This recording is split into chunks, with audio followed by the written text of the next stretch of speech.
Hello everybody, here's me lecturing to an empty room on the EvoDevo.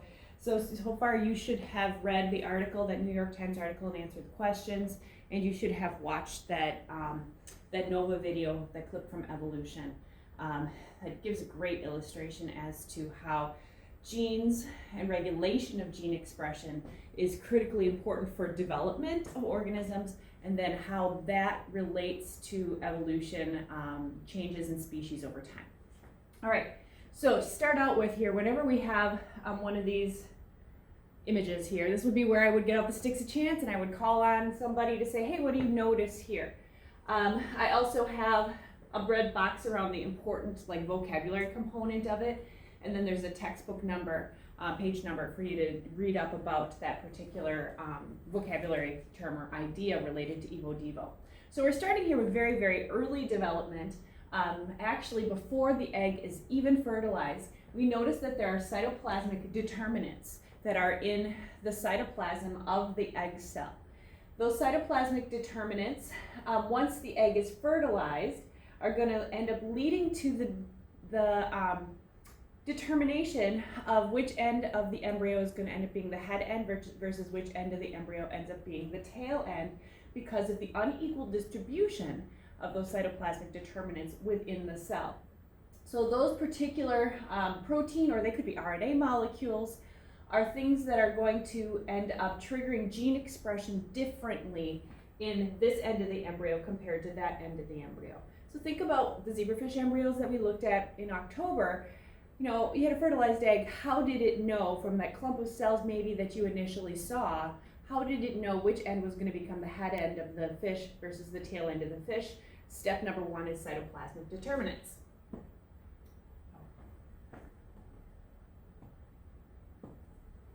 Okay, so the words on that, cytoplasmic determinants, these are molecules found in unfertilized eggs in an unequal distribution.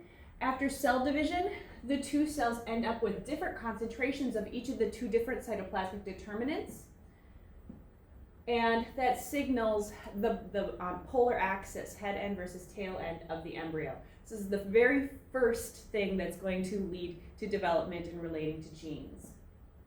Okay, now we're moving on to a little bit later in embryonic development, and we are looking at induction. Induction is a step that is going to be involving signal reception. So think back to when we were learning about cell communication here. We have ligands being secreted into the environment, receptors on cells that are going to detect the presence of them. Remember these blue arrows, those are signal transduction pathways. Remember all those kinases. Hey guys, what do kinases do? Phosphorylate, right? And then a lot of them are going to end up triggering particular transcription factors within the nucleus of that cell. We learned about transcription and regulation of that in eukaryotes, and we know that there has to be a collection of proteins present in order to cause gene expression of a particular gene. This is how you're going to get those activated. Induction is in your textbook on page 313.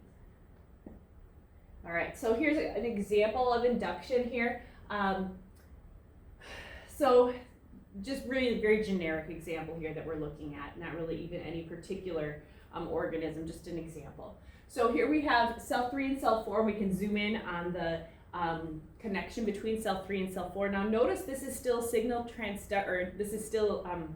reception here, but it's without the presence of ligands in this particular case. It's like direct docking up from one cell to another. But in any case, what it is indicating to cell 3 its position within the embryo. So beyond just head end and tail end, cell 3 would get the signal that it is on the ventral side, potentially, I guess, of this embryo, and that it should be then activating genes that are going to be involved in the fate of that particular cell. So because of this communication between these two cells in induction, the anterior cell is going to when this divides by mitosis, its anterior cell will go into form muscle and gonads, and the posterior one will go on to form the intestines. Once again, it has to know its position within the embryo, and induction is going to tell it to do that, which is a form of cell communication. Here's another example, and this one is a real example. Nematodes are heavily studied for development. Actually, scientists know the fate of each and every final adult cell, or where it came from during its development. So here's one example of induction. So we have this, during development here, this anchor cell, which is colored green there, and that's secreting a signal protein, which is a ligand. The cells nearby have receptors for that particular ligand. And then what they're going to end up doing is detecting the concentration of that ligand. That tells them how close they are to that particular anchor cell. So notice the very dark blue one that has the ligand on all of its receptors. That's going to signal to it that it should turn on the genes involved in producing the interval. So we're looking at female reproductive structures here on the nematode.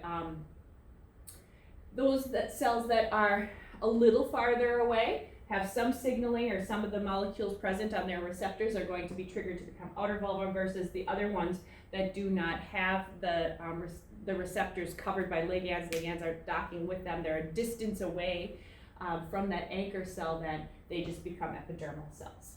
All right, so that's another example of induction. All right, so the words with it. So this process in which one group of embryonic cells influences the development of another. This is cell communication. Think back to that unit. Don't forget about that, or that chapter. We don't forget about that.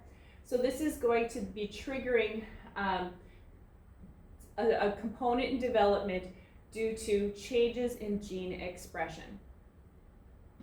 So that's the response from the cell communication. Remember, cell communication had signal, transduction, and response. And response would be turning on or off genes.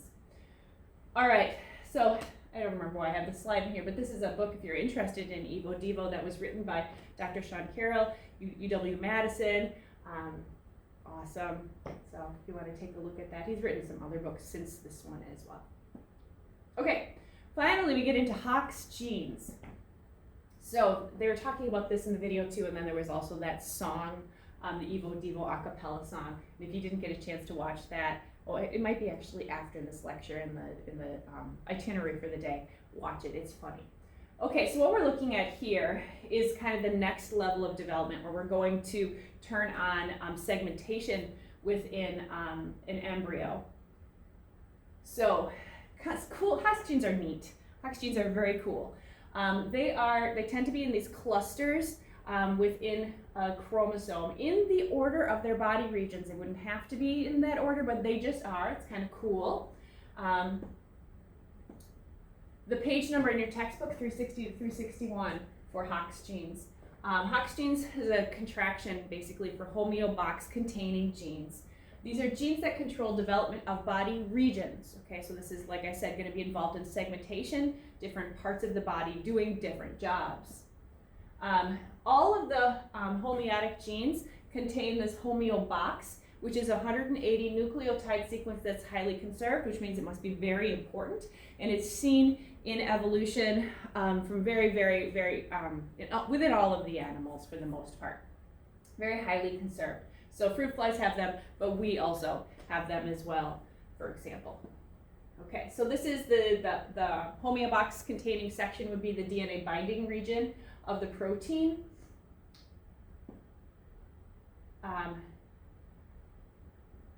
It's going to lead to master transcription factors being produced. So the genes that are part of the homeotic gene set, they themselves don't produce proteins that are going to be caused with, say, developing the head end of the body. Instead, they're going to be involved in turning on other genes. So that's why these are master control switches.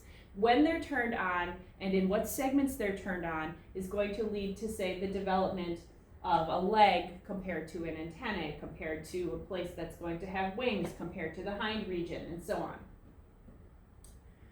Yes, this is found in all animals that have multiple tissue layers. So sponges do not, but everything that has multiple tissue layers has at least some Hox genes. All right, so here we're looking at, once again, a comparison between the Hox gene clusters in a fruit fly compared to the Hox gene clusters in a human. And you can see that we have the same Hox gene. So we would have the gene, that antennapedia one that you saw in the video that they were talking about. Yeah, we do have that. Hox gene is going to be involved in the development of some of the thorax components in humans as well. So let's read the words. So the 39 human Hox genes are located in 4 clusters. Here's the 4 clusters, A through D, on different chromosomes. Chromosome 7, 17, 12, and 2 all have a Hox gene cluster located on them. They're assumed to have risen by duplication. So the fruit fly only has 1 Hox gene set, but via duplication we have more than that. Any disorders in Hox genes are going to lead to large-scale disorders in the development of body regions. Okay, so we can see the sponges do not have any Hox clusters, but there's a homeobox-containing gene present in sponges, and plants even have such a thing. But you can see that some of these genes are very, very conserved and present in all of them. So like we've got this lime green one, which is present in fish and birds and mammals and zebrafish and Amphioxus, Drosophila, remember that's the fruit flies, nematodes, okay, present in all of those things. Okay, mammals have 39 Hox genes clustered in 4 complexes, as we said, but differences in the mammals may be caused by the number of segments that have a particular Hox gene activated within it. So if we take a look over here, we have the embryo of a chick and the embryo of a snake. And we're taking a look at the purple area that's highlighted there would be the Hox gene that's going to activate the presence of thoracic vertebrae, leading to rib development. In the garter snake, that region, those numbers of cells that have that gene activated is much more elongated than in the chick. And that's why they end up with having so many more. All right, there are other resources to take a look at. I would have put this link to this presentation within the document, so you can take a look at the Bozeman guy and see what he has to say about development, for example. So there's more information online in your textbook to learn more about EvoDevo.